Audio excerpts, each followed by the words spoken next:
If you're looking for a small sedan for about $30,000, well, you've got plenty of options.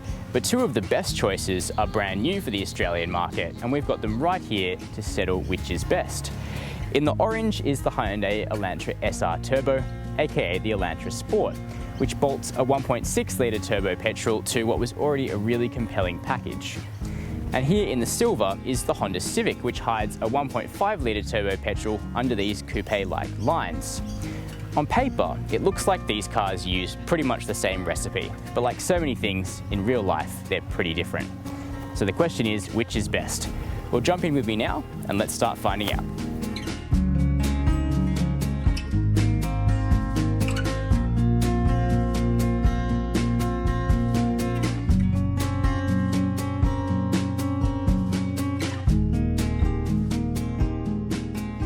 Here in the Elantra, Hyundai have kept things nice and simple, and I really like this handsome and functional layout.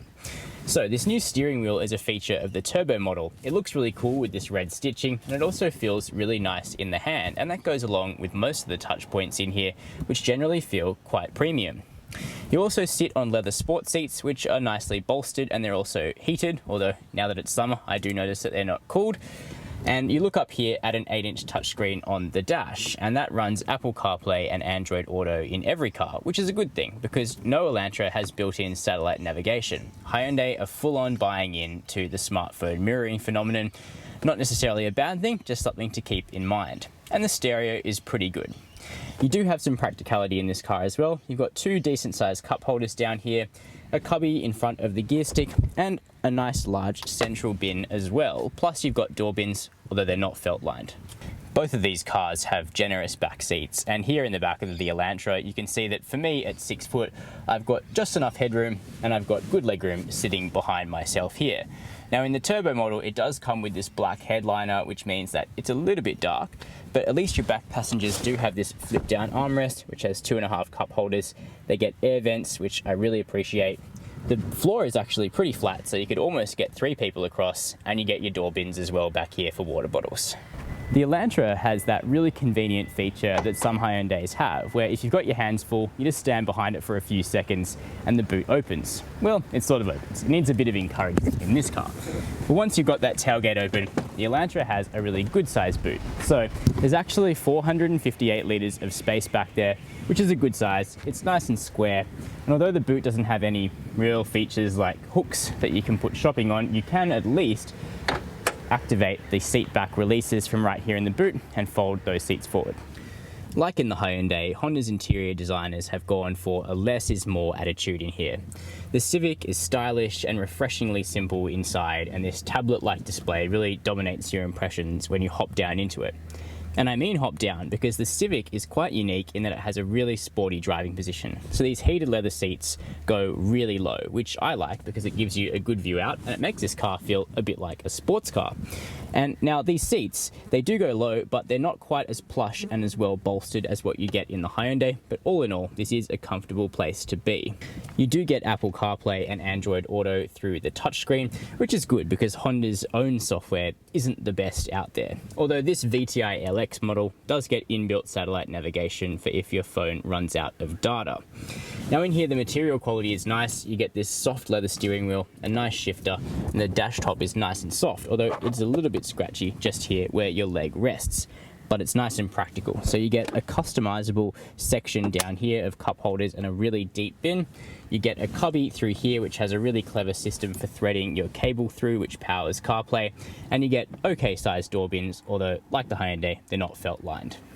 The Civic is 7 centimeters longer than the Elantra, and that really pays off here in the back because, as you can see, I've got enormous legroom sitting behind myself, and despite the coupe roofline, I do actually have good headroom as well. Plus there are some creature comforts back here. Your passengers have this fold down armrest with a couple of cup holders. However, there aren't actually air vents, so it's a little harder to get the air flowing back here than it is in the Elantra. But you do have door bins which can hold a big bottle. Open up the boot on the Civic sedan and you'll find that the space back there is just enormous. So there's actually 519 litres of space behind those rear seats, which is absolutely massive. It's a good wide opening and a good shape back there as well. Plus you have the releases for the back seats right here in the boot as well. There's just one Elantra SR model, and it's $28,990 for the manual or $31,290 for this double clutch automatic. But if you're after a turbocharged Civic, well, you've actually got a choice of 3 models starting from about $28,000. The closest competitor to the Hyundai is the Civic RS, which is $31,790.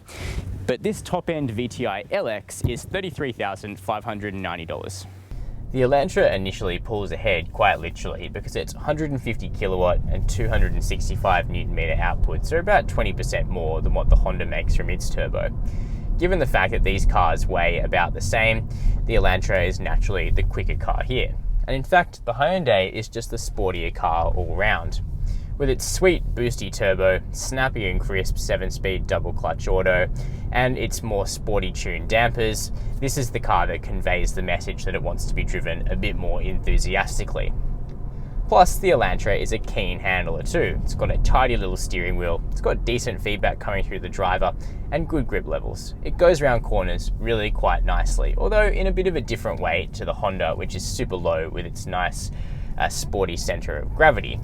This car feels a little bit more European in the way it drives.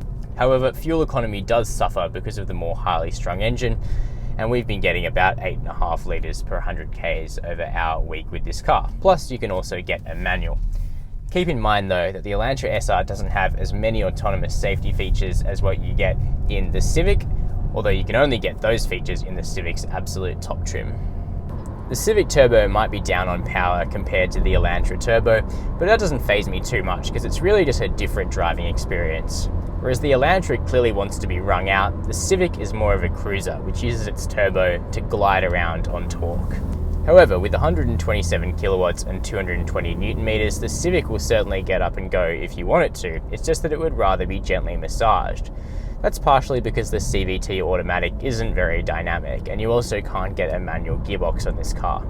Like Hondas of old, this Civic sees a return to nice, quick and light steering, and this car has a real knack for rotating quickly in the corners as well. Plus it's low and it has a really nice sporty centre of gravity, which really makes the car feel like a really able handler. The Civic rides with absolute grace as well, and the damping is perhaps even better judged than that on the SR. There's a comfortable and compliant ride here that soaks up bumps and undulations with real skill. It gave us good fuel economy as well, returning about 7.5 litres per 100 kilometres over our week. And it is worth keeping in mind that here on the top Civic, you do get autonomous emergency brake, forward collision warning, and lane keep assist as well. As I said at the start, these cars look similar on paper, but actually go about their business quite differently. The Honda's turbo powers most of the new generation Civic range. It's punchy, but it's designed as smooth and economical, and it prefers gentle driving. That said, the Civic is comfortable and refined, and that's going to attract plenty of new buyers. Meanwhile, the Hyundai does a decent impression of a little sports sedan. The 150 kilowatt turbo is zesty. Sure, it's not as refined as the Honda, but the sweet double clutch auto makes it much more fun, while the handling and ride aren't far off Civic territory. Even setting aside the Elantra's sporting pretensions, the tuning of turbo and gearbox make it the better driver's car, so it wins my recommendation. But both these cars are seriously good, and if you're after a small turbo sedan, you'd be very silly not to closely consider both.